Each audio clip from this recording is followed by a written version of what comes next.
Chers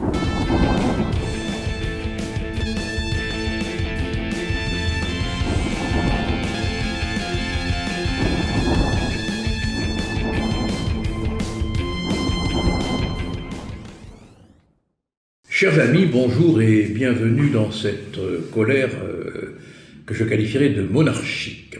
Et oui, parce que le fameux musée de l'histoire de l'immigration, on se demande du reste pourquoi il faut un musée de l'histoire de l'immigration, a cru bon, à la demande de sa présidente, Constance Rivière, de faire afficher un peu partout le portrait de notre grand roi Louis XIV, notre soleil monarchique, pour vanter les bienfaits devinez, de l'immigration. Avec cette légende, vous me direz pour un roi que ce soit légendaire, c'est normal, cette légende, c'est fou, tous ces étrangers qui ont fait l'histoire de France. Incroyable.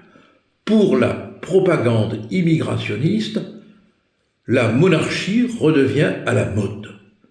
Ces rois qu'on déboulonnait hier, ces statues qu'on faisait tomber hier, aujourd'hui on les affiche dans le métro et un peu partout. Vive le roi! Vive le roi! Puisque le roi revient dans les affiches. Mais bien évidemment, il est précisé que ce Louis XIV était un étranger, un migrant. Sa mère était espagnole, vous vous rendez compte, et sa grand-mère était autrichienne. Alors on pourrait dire au musée de l'immigration que s'il traite les Autrichiens et les Espagnols comme des migrants, c'est qu'il n'a pas très bien compris qu'on est, hélas, pour moi, dans l'Union européenne, et que c'est un peu quand même vachard à leur égard. Alors voilà, ce musée de l'immigration, il cherche à faire de la propagande imbécile pour le mouvement immigrationniste.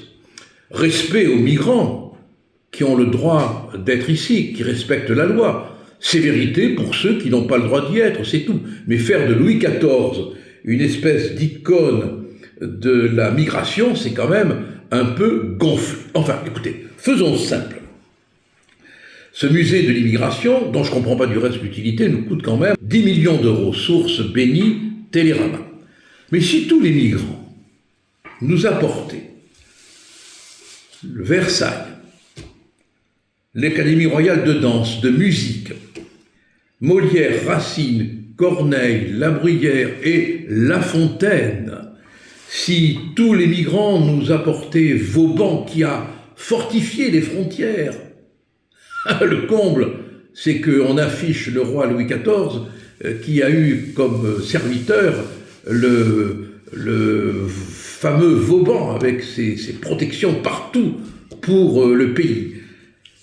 Oui, c'est de la propagande idiote qui finalement démontre que ces gens-là sont prêts à tout pour servir aux frais de l'État. Leur cause, vous allez voir qu'un de ces 4 matins, ils vont comparer De Gaulle à un migrant de Calais parti pour Londres.